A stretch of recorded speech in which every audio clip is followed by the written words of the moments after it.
Bien-aimé, shalom. Zamba pambola yo ozwili bakoko ya babiso na début à mois de décembre. Nagina so bien-aimé, Nzambe nda lonyo na mois oyo. Makomi na Nzambe lobi boy. Nzambe soko akanisi mutu, mutu akoki kosala ye mabete. Soko koti na mois de décembre oyo bien-aimé, c'est parce que Nzambe nde akanisi yo. Yango nazo peso te moto mena toto intitulé yango. On ne peut pas maudire celui que Dieu a béni. Bien-aimé, quand tu cherches des pommes avec celui que Dieu t'a béni, yeba ete ozali kolukaliwa na yo. Tango zo luka ba problème na moto nzamba pamboli. Ozo timo la libulu na vina. Yoga na ebisa yo. Bato ba luka ba santu, bien-aimé. Suka na bango esalaki mabe.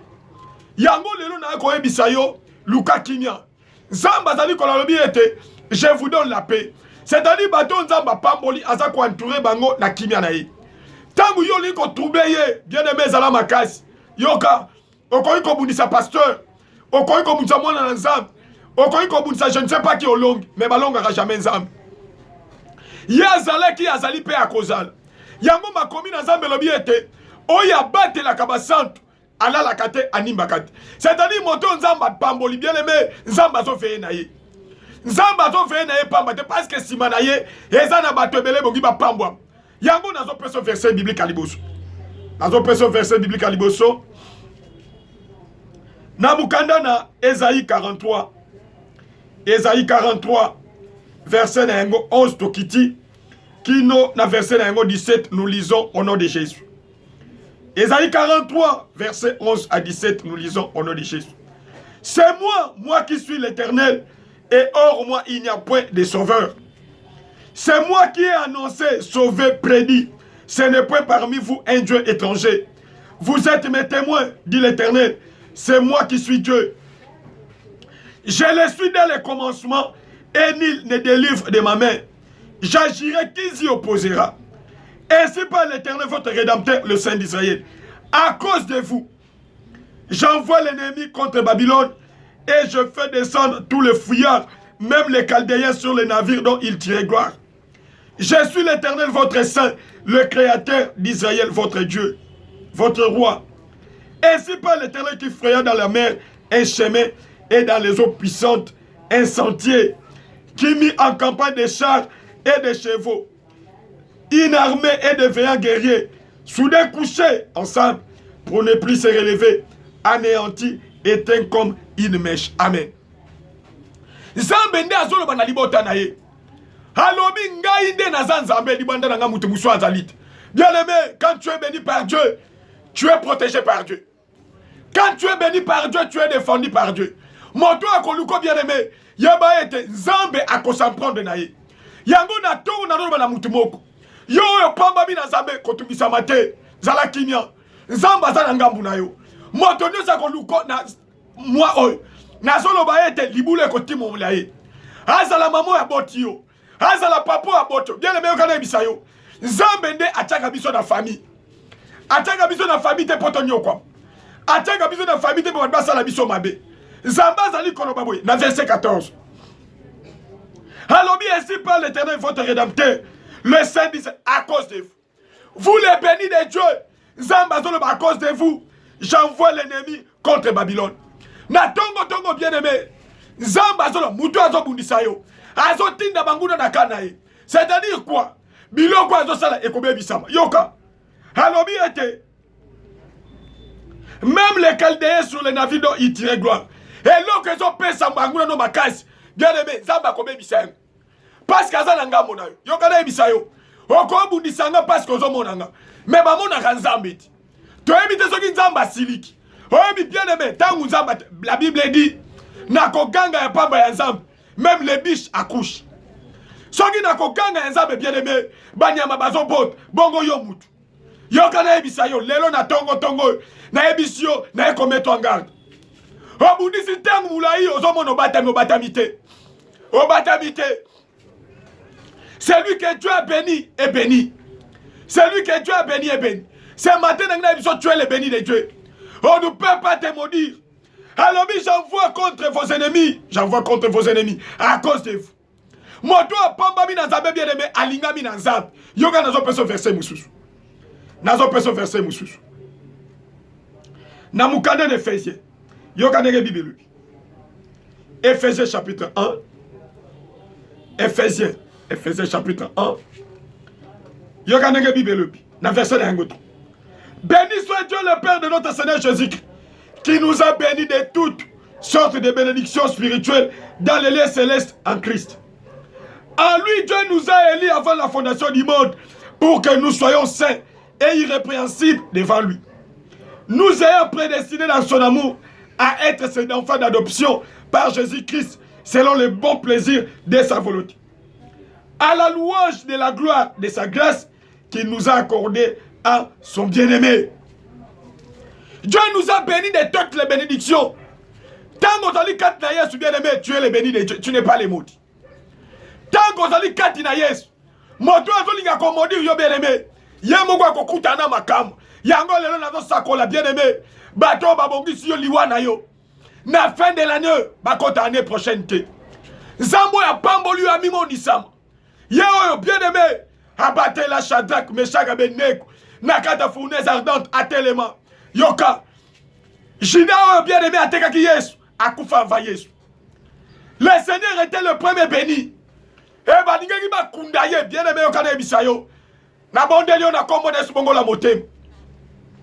Oso sala ba kabane, pona ko panza bato, pona ko bebisa bato. Tant qu'ils seront les bénis de Dieu bien-aimé, tu t'attires des malheurs. Tu t'attires des malheurs. Yokana ebiso. Tant que tu as malheur na vie à moi dans la zambe. C'est lui qui est le béni de Dieu. La Bible dit Dieu nous a bénis. Dieu nous a bénis. Alors apôtre Paul, Azoloba béni soit Dieu le Père qui nous a bénis de toutes sortes de bénédictions spirituelles dans les lieux célestes en Christ. Tant que tu es en Christ, tu es le béni de Dieu, tu n'es pas le maudit. Ma commune ensemble l'ange de l'Éternel comme tout autour de ceux qui le craignent, c'est-à-dire autour de ceux qui sont bénis par Dieu, il y a les anges de Dieu. Bazali wana pona kobimisa bango na danger. Pendant que toi tu profanes de mauvaises choses, pona ko nuire bana na zambe, yeba etenzamba koti koti. Lelo bien aimé nazo sakol. Yo telemeli moi na zambe bongama. Bongama. C'est lui qui garde Israël ne sommeille ni ne dort. C'est lui qui garde les bénis de Dieu ne sommeille ni ne dort. Il est vivant. Il est vivant. Ase pelaka liwe oya oyete. Ozo lukali liwe moi na zambe, le béni de Dieu. Zala yakobongama. Zala makasi. Oh bien aimé. Na lobaki tanto ko bundisanga yolongi. Mais jamais ko bundisanga mokolonga. Oh si ce Dieu là est à moi, tu ne peux pas me faire du mal. Tu ne peux pas me faire du mal. Zamba ligi yango na tongo tongo. Na eko ebiso message. On ne peut pas maudire celui que Dieu a béni. Nazo pas ce verset biblique moussous. Nazo pas ce verset biblique moussous. Na nombre. Nombre chapitre 23. Yokanege Bible na bisu. Nombre chapitre 23. Verset na yango 8. Na 9. To sote de na 23. Yokanege Bible. Comment maudirait celui que Dieu n'a point maudit? Comment serais-je irrité car l'Éternel n'est point irrité? Je le vois du sommet des rochers. Je le contemple du haut des collines. C'est un peuple qui a sa demeure à part et qui ne fait pas partie des nations. Verset 23.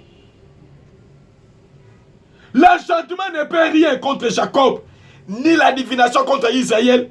Autant marqué, il sera dit à Jacob et à Israël quelle est l'œuvre de Dieu. Bien aimé, Zamba Zoloba. Oh, mais ça y est dans mon condimoko. Alinga qui basa la libota dans Zambé Mapé. Mon conduit là qui est un prophète. Alors, il y a encore la libota mogo Mapé. Libota est tout qui s'amouli mon anga. Yokane so bien aimé. Peut-être le gamutoine est tout qui s'amouli parce que ça n'a mili mon Mapé. Oh, qu'on lui consale Mapé, mon consale ma bête. Oh, qu'on lui consale ma bête. Roi, balobi était. Azu même bon front à pèse. Yokane bisayo. Ce qui nzamba lobi, moutako chanja wazati. Alobi était. Yako la ke la libote o mabe. Peto yebo vandia bazo kote lo banda kwanganga. Bazo kote lo banda ko mama jise butu moy. Bazo saka yoka. Ma commune azambe lobi boye. L'enchantement ne peut rien contre Jacob. Ce matin je voulais te dire. Bien aimé, mouli le kosimoti. Et où t'as la libota. Et où t'as la belle famille. Et où t'as la lopango vandi. Oh mi bien aimé ta catégorie toi na papa mon papa on a zo fouté. Mais dans le pango wana no futa na mutako bongati. Batu nyonso babimaka na banyongo. Parce que mokolo lopango asomba lopango na makila. Mokolo moko ndeko akeko se soulager. Aki mutazolo banakata toilette. O eza lopango nanga mutako telemela ngazati. Eza lopango nanga na lopango mutako bonga zati. Ngai ne nazo konzo. Ndeko azo information. Tobandi prière bien aimé. Lokola nzamba za na bomoy. Ndeko wana abimaki lopango bazongisela ke garantie. Yo peut-être ndeko vandi zo landangai. Lopango vandi bien aimé balaka yango mabe. Milimo ezo tambola likolo batol. Yo kana ebiso toi tu es exempté. Parce que Dieu est vivant. Nzambe nazalaka mukolo mabele. Ma commune Nzambe lobi na Psaume 24 verset 1. En Dieu la terre et ce qu'elle renferme, le monde et ce qu'il habite. Lokolo mabele za Nzambe. Toi tu es le béni de Dieu bien-aimé. Yo ko témoigner Nzambe. Et que si la boété, lokolo moto na Nzambe moya bien le si la boété. Ce matin je te dis que si la boété. Balam dit à Balak. Yaka kolakela. Pardon, Balak dit à Balam. Yaka kolakela liboto mabe. Balak akanisa giete. Balam azaki na pouvoir. Yakobe bisa. Yoko na bisa yo. Okoza na pouvoir moko ancestral. Ozo loka na quartier. Ozo sala mulili butu butu. Ozo bonga maniao. Ozo bonga mampuku. Yoko na bisa yo. Mais obonga mizambeti. Obonga mizambeti. Peut-être na butu lokaki. Obonga maki mpese. O déranger bat. Bien aimé. Tu t'attires la malédiction. La Bible dit on ne peut pas maudire celui que Dieu n'a pas maudit. Tant qu'on maudit Bananazam, on maudit un bien-aimé de Dieu bien-aimé. Okokauka.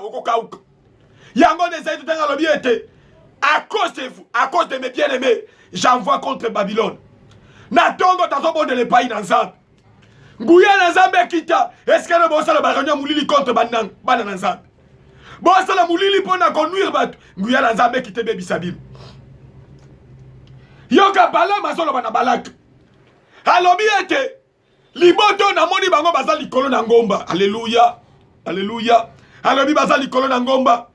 Ce matin je voulais te dire bien aimé. Est-ce que mutozo la kela mabe azali kaka Nzambe na yedi. Nzambe na yedi.